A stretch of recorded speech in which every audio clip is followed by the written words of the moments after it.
from Moscow that diplomacy should continue.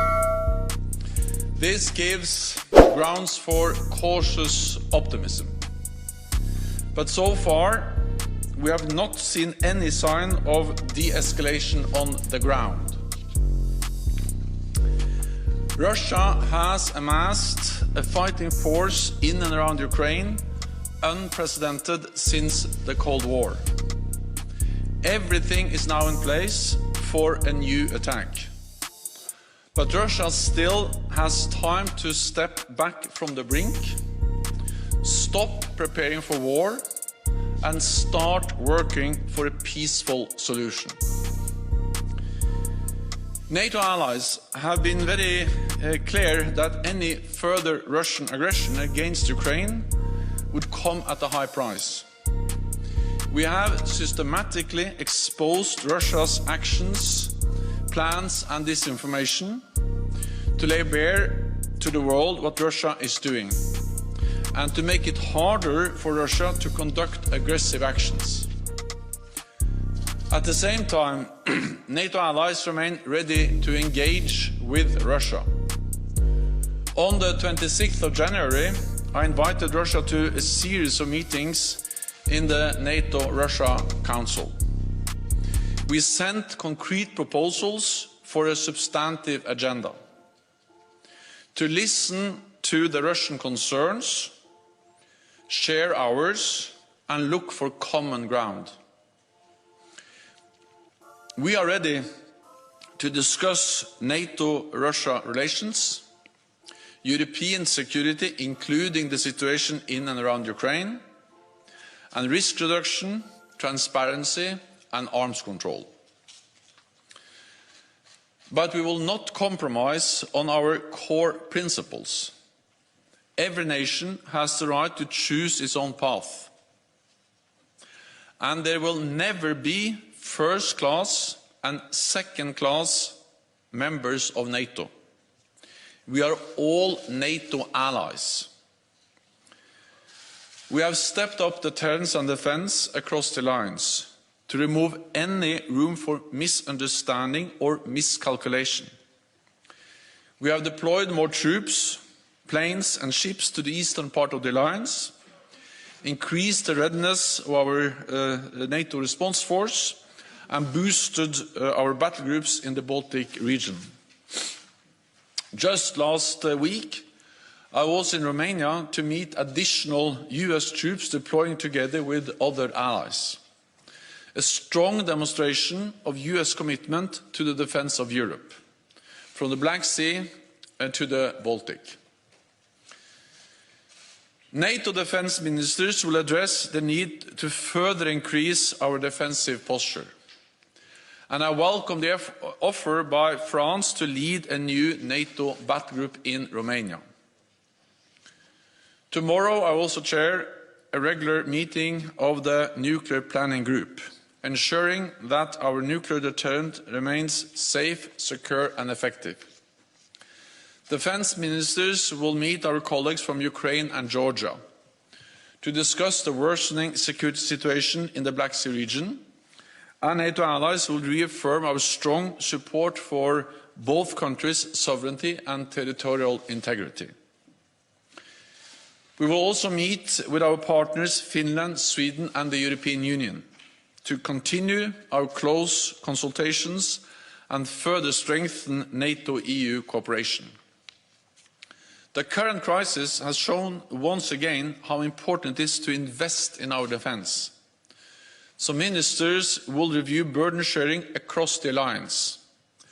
I welcome that our latest figures show 7 consecutive years of increased defence spending across Europe and Canada, with $270 billion extra since 2014.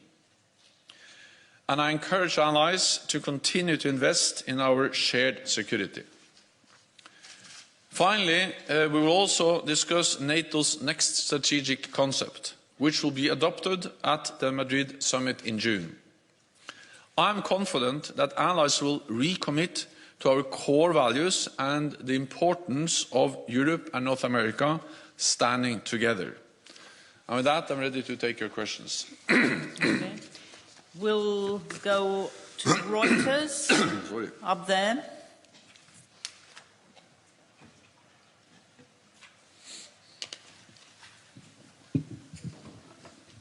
Thank you. Thank you, Juana. So Russia has said it is returning some troops to bases after military exercises were completed. Are you saying then this isn't true, or that you're not seeing any kind of change on the ground? Thank you. So far, we have not seen any de-escalation on the ground, not seen any signs of reduced Russian military presence on the borders of Ukraine. But we will continue to monitor and to follow closely what Russia is doing. And the signs coming from Moscow about a willingness to continue to engage in diplomatic efforts, that gives some reason for cautious optimism. But we will, of course, follow very closely what's happening on the ground and whether this is reflected in some real de-escalation of the Russian military build-up in and around Ukraine. Okay, we'll go to NPR. Hi, thank you. Terry Schultz with NPR. Secton. Hi. Over here. Would it really matter if some of the troops are returning to their garrisons? I mean, this may not be a sign of de-escalation when you have, more than 100 BTGs and more than 100,000 troops. Just to follow up on Robin's question, but additionally, I think Foreign Minister Lavrov said yesterday that Russia had prepared its response to the U.S. and NATO. Have you received any such response? Thank you. No, we have not received any response from Russia yet. We will welcome a response. We sent them in January our proposals, quite substantive proposals, in parallel the United States and NATO, where we outlined a wide range of issues, topics where we are ready to sit down and look for common ground on arms control, missiles, transparency on military activities and many other areas. And we are ready. We have been ready for a long time, and we remain ready to engage in good faith in dialogue with Russia to find a political solution. Of course, what we have seen on the ground, actually since last spring, is that they are moving forces around, but that doesn't represent a real de-escalation. And we've also seen that sometimes they move into a position with combat-ready troops and a lot of heavy equipment. And then they take out some of, or perhaps even most of the troops, but they leave the equipment behind. And then they can very quickly reinforce and move all the people back, all the troops back again if needed. So the movement of forces, the movement of Russian capabilities doesn't represent real de-escalation. But we will monitor, we will follow what they are doing, and of course we call on them to de-escalate, to withdraw troops, because the Russian military build-up in and around Ukraine is unprecedented, not only with a high number of combat-ready troops, but all the support, all the combat enablers they need to actually conduct a full-fledged invasion of Ukraine. And with all these forces, all these capabilities in place, Russia can conduct an invasion of Ukraine with very little or hardly any warning time at all. So we follow this, but at the same time we believe there is some ground for cautious optimism based on the signs coming from Moscow that they are interested in continuing diplomatic efforts and to sit down with NATO and NATO allies to find a political solution. Okay, we'll go to Interfax Ukraine. Thank you, Anna. Interfax Ukraine, Irina Sommer. Secretary General, 2 questions, if I may. First one, can you please give more details about upcoming meeting with Ukrainian Minister of Defense? In which format it will be, when it will be? What do you expect from Ukrainian side? And second question is, being under a threat of possible war, don't you think that NATO might review Bucharest decision regarding Ukraine? Or in other words, maybe it's easier to give up Ukraine? Thank you. I look very much forward to the meeting with the Ukrainian Defense Minister, also together with the Defense Minister of Georgia. The 2 defense ministers will meet all 30 NATO defense ministers. This will take place on Thursday. And it is yet another sign of the very close and highly valued partnership we have with Ukraine and the strong support that allies provide to Ukraine. In the meeting, I expect the ministers to once again express their political support to Ukraine, the sovereignty and territorial integrity of Ukraine, and as you know, NATO provides support with the capacity building. We help to modernize Ukraine's defense and security institutions. I expect that to be addressed during the meeting. And we also help with cyber defense. And then, of course, on top of what NATO do together, several NATO allies provide also bilateral support to Ukraine. So the political, the practical support to Ukraine will be addressed in the meeting. Then I think also it will be an opportunity for all of us to take stock. Are there any signs that things are moving in the right direction, or is the military build-up in and around continue, or does it continue? So I think it's a bit early to preempt the exact outcome of that discussion, but it is important that when things are so challenging and when tensions are as high as they are now, it is important that we consult closely with close partners, with Ukraine, and that's exactly what we do. Let me also add that we are in regular contact with Ukrainian leadership in different formats almost all the time. I've spoken several times with President Zelensky, and we continue to be in close contact with the government of Ukraine. Okay, we'll go to Frankfurt out. Oh, sorry. No, the Bucharest decision stands.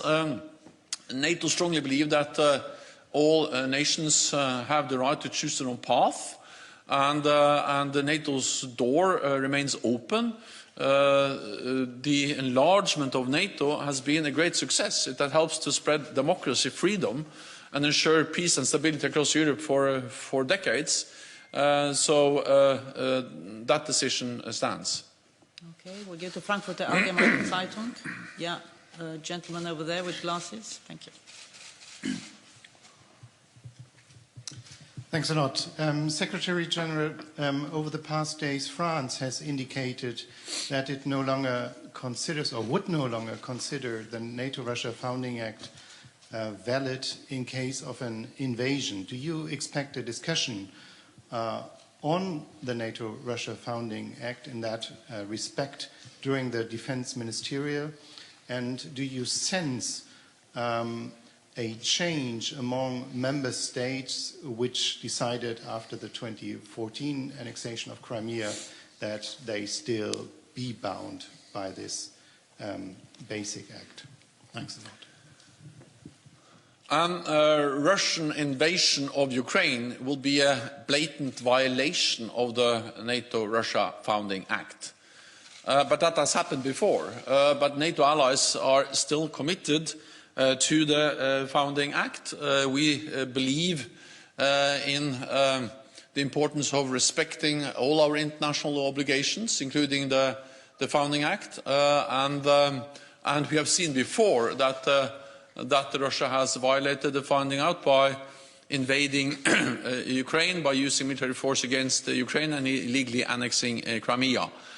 But we still believe in the importance of the Founding Act, and And I also like to add that, that we strongly also believe in the dual-track approach, that we need dialogue, we need to talk to Russia, but at the same time we need strength and deterrence and defense, and that remains NATO's position.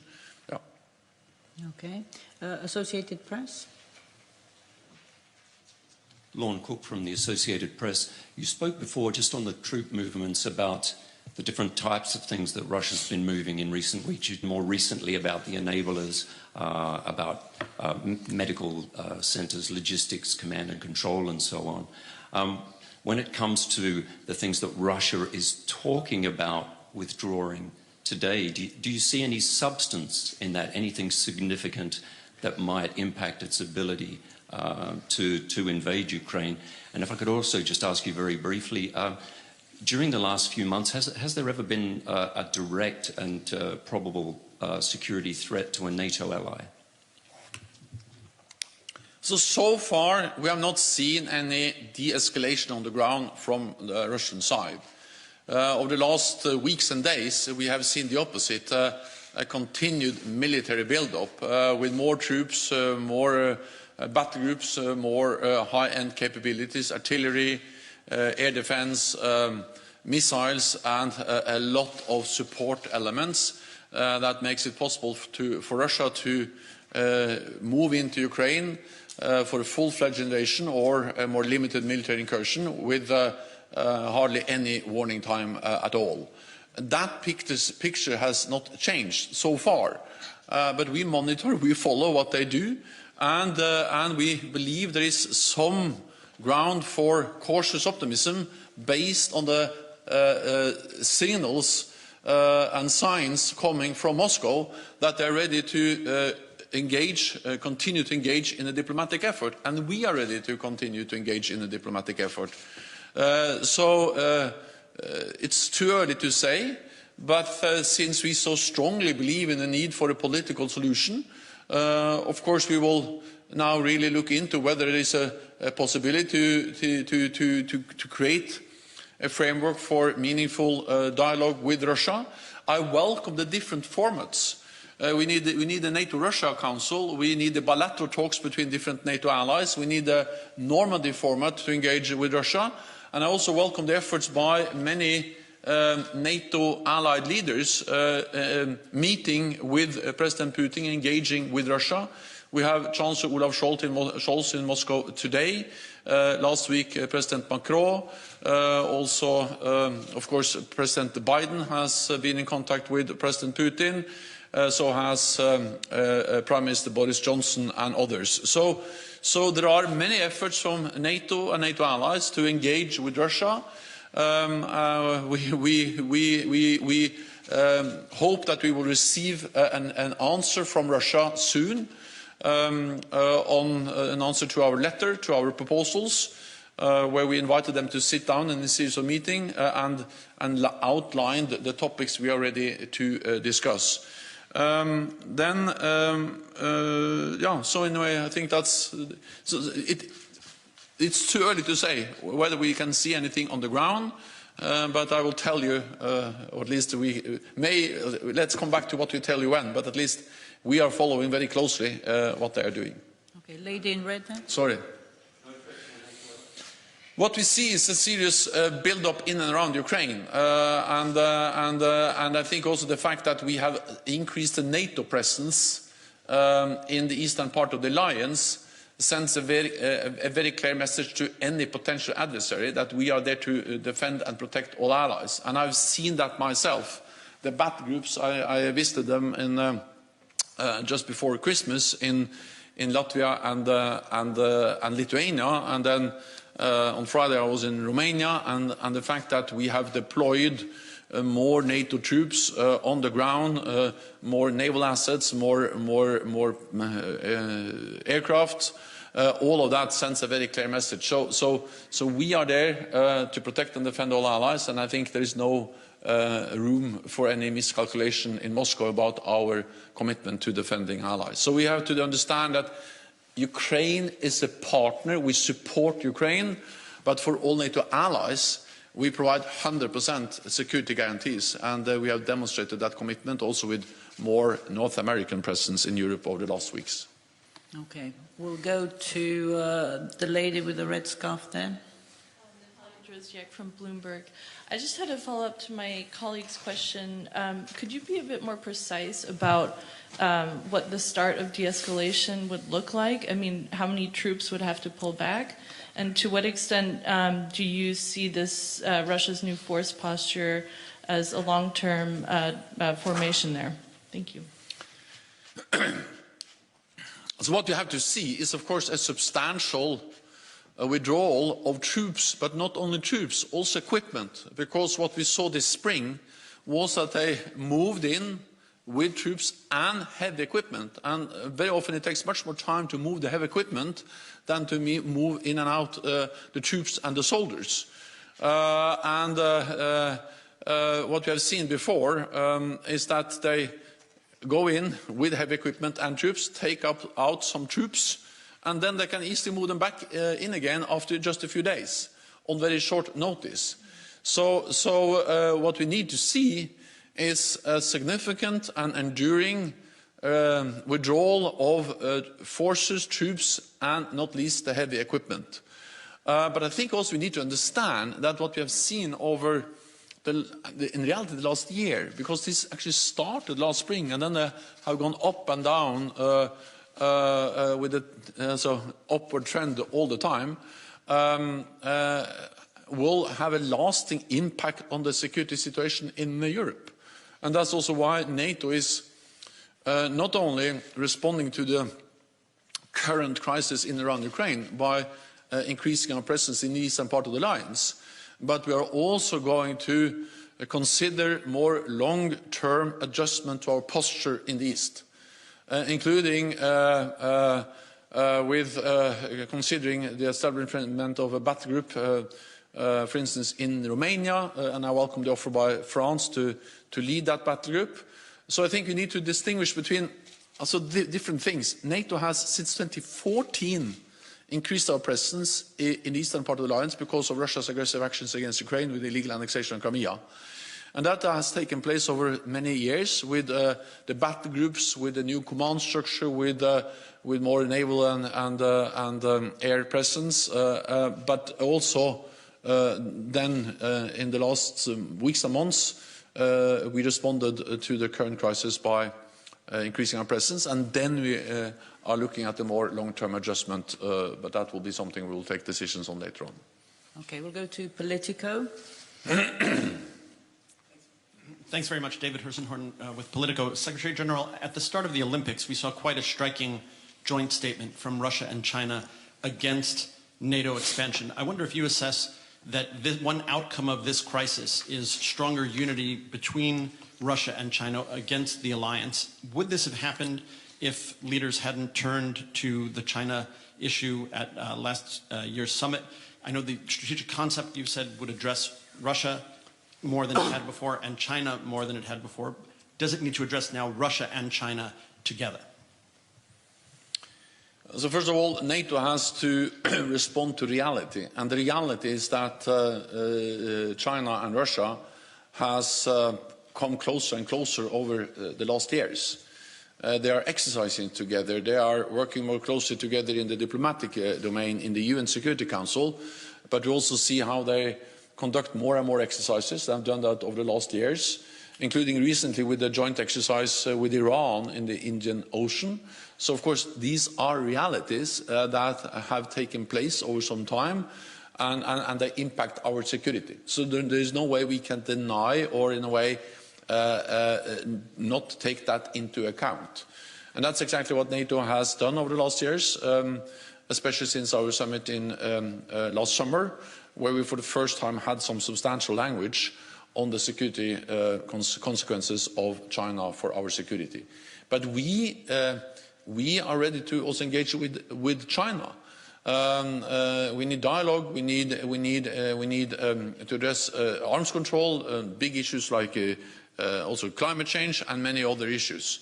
And that's exactly what we are doing. But knowing that, for instance, China is now rapidly developing new nuclear capabilities, long-range missiles, hypersonic missiles, of course that matter, and missiles that can reach all NATO territory. There is no way we cannot take that into account. Not least also because we see that China is coming closer to us in cyberspace, in the Arctic, in Africa, and also trying to control critical infrastructure. I think fundamentally what we see is that two authoritarian powers, Russia and China, are operating together because they don't like a rules-based international order. They don't share our values, freedom, democracy. And that's also the reason why they try to deny sovereign democratic nations the right to choose their own future. They want a world where big powers can decide what smaller powers and countries can do.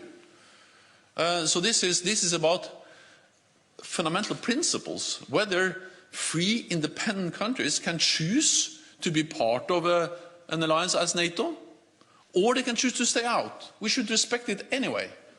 And NATO respects sovereign democratic decisions by Finland and Sweden to not apply for membership, or by Ukraine to apply for membership.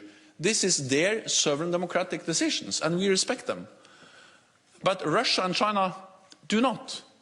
They have stated clearly in a joint statement that they don't want countries in the world to have that freedom to make their own decisions on their own future. And that just demonstrates a fundamental difference when it comes to values and what kind of world we would like to live in. I would like to live in a world where we have free democratic nations living in a world with a world order and where rule of law is what we have to abide to, not spheres of influence where big powers decide what neighbors can do. We'll go to Imedi. Thank you, Anna. Mr. Secretary General, what can you tell us about the meeting with Georgian Defense Minister? You spoke about Ukraine, and can you tell us more about it? And also, last week during the press conference here in this room, Polish President said that they asked for a high-level meeting with Ukraine and Georgia in Madrid. What do you think about these ideas? Thank you so much. So first of all, I look very much forward to the meeting with the Georgian Defense Minister. It reflects the close partnership, the important partnership we have with Georgia. We have just stepped up our cooperation in different ways. We have activities together. We will have also an exercise together, and there are other ways of demonstrating how NATO and Georgia are working closely together. And we continue to provide support to the reform efforts, and we continue to, of course, support the territorial integrity and sovereignty of Georgia. So this is part of the regular, important, close coordination between Georgia and NATO, and I will look forward to the meeting. Well, that's too early to say, the different formats of the Madrid summit, so we have to come back to that. We'll try to take a couple of questions online before coming back to the press room. So I'll go to VG Alf-Bjarne Jonsson.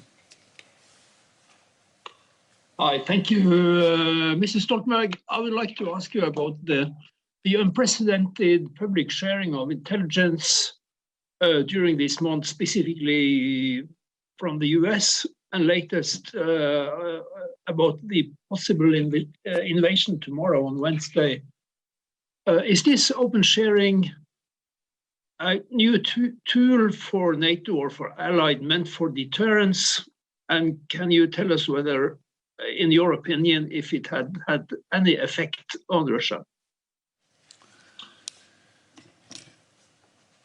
We have systematically shared information about the Russian plans, the Russian capabilities, and the Russian attempts to stage a pretext for aggressive actions against Ukraine, what is often referred to as false flag operations.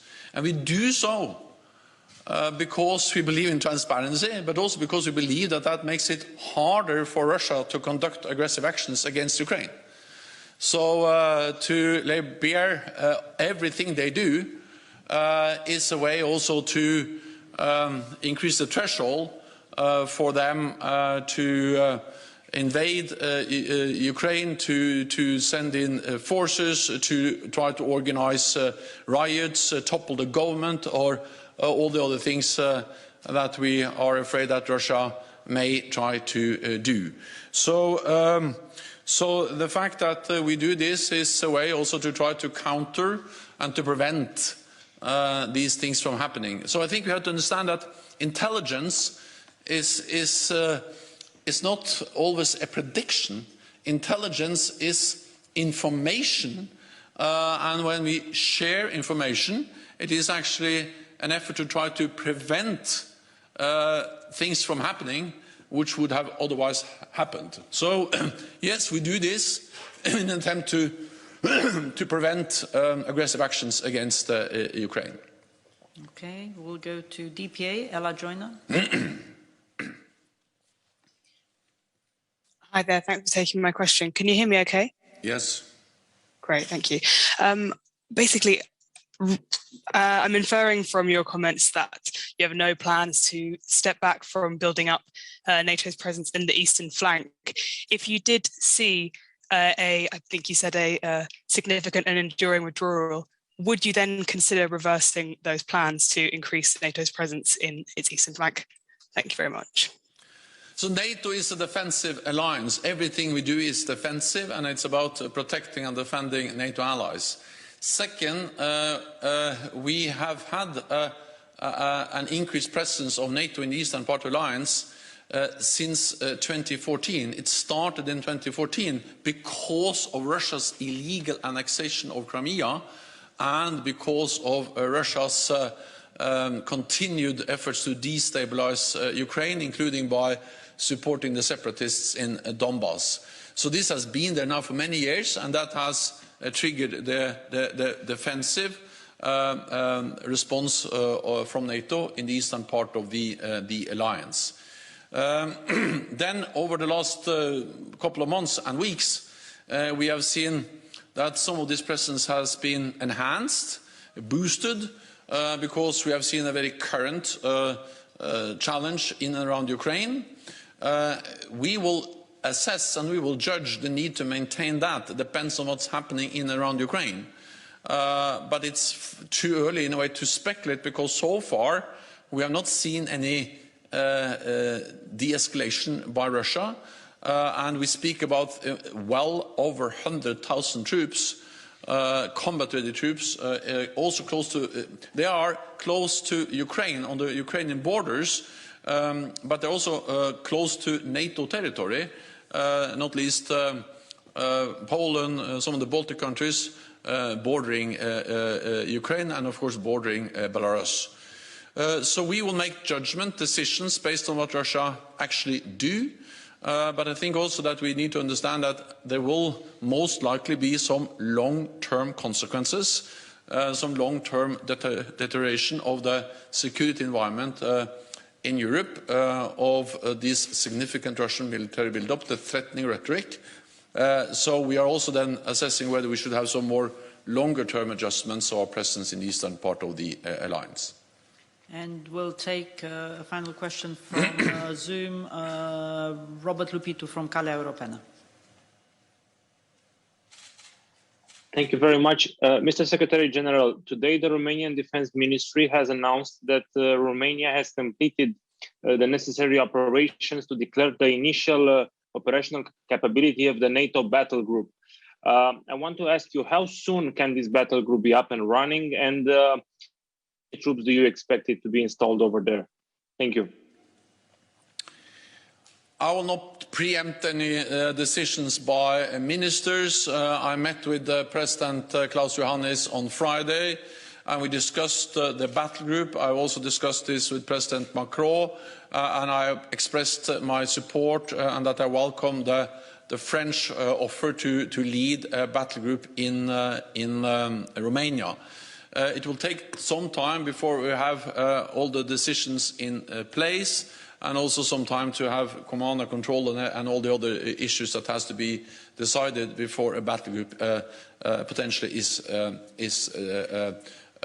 stationed in Romania. But then I think it is important to remember that while we are working on this issue of a French-led battle group in Romania, it doesn't mean that we do not do anything.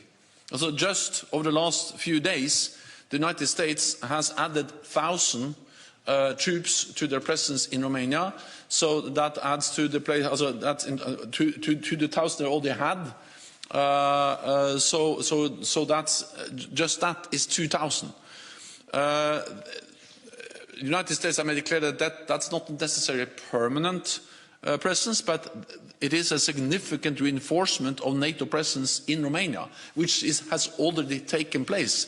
I saw, the striker units coming into Romania, coming into Constanza, and there are more US planes, there are more German, Italian, and other allies have also stepped up. So I think we have to distinguish between the more imminent need for more troops and forces. For instance, in Romania, we have already deployed more troops and forces to Romania, and I welcome the United States and others, and then distinguish that, or to separate that from the issue of more long-term adjustment, and the question of a battle group is a more long-term adjustment of our presence in Romania and the rest of the eastern part of the alliance. Okay, we'll come back here to Ukraine Forum. Dmitry Shkurko, National News Agency of Ukraine here. Russian rhetoric was accompanied by some quite aggressive decisions by the State Duma, which is suggested to President Putin to recognize the independence of so-called Donetsk and Lugansk republics. I understand it is not a purely NATO issue, but as NATO is going to intensify the negotiations with Russia, how that move would impact them. And the second question, if I may, have you received from Russian side any response to your proposal to conduct and to hold the next NRC meeting? Thank you.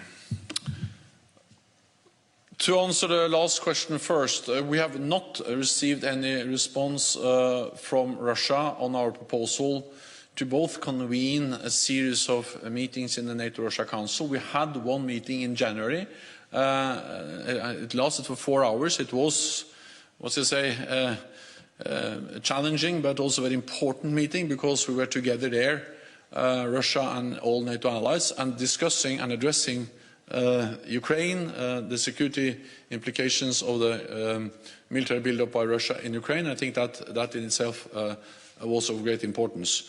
But we have not received any response from Russia on our invitation to hold additional meetings of the NATO-Russia Council, and we have not received any response from Russia on our written proposals on the different topic subjects that we are ready to discuss with Russia. We look forward and we welcome a response from Russia, and let's then see what kind of response we will get. Then on the question of a Russian recognition of the so-called republics, People's Republics of Donetsk and Luhansk, well, if that happens, that will be a blatant violation of Ukraine's territorial integrity and sovereignty once again, because there is no doubt that Donetsk and Luhansk is part of Ukraine within international recognized borders. So such a recognition will be a violation of international law and territorial integrity and sovereignty of Ukraine. Not only that, it will also be a violation of the Minsk agreements. So it will make it even harder to find a political solution based on the Minsk agreements. And NATO and I support the efforts of within the Normandy format of France and Germany to find a political solution within the Normandy format, and of course a recognition of these two also territories as some kind of independent entities will totally undermine these efforts and violate the Minsk agreements. Thank you very much. This concludes this press conference. We will see you tomorrow. Thank you. Thank you so much.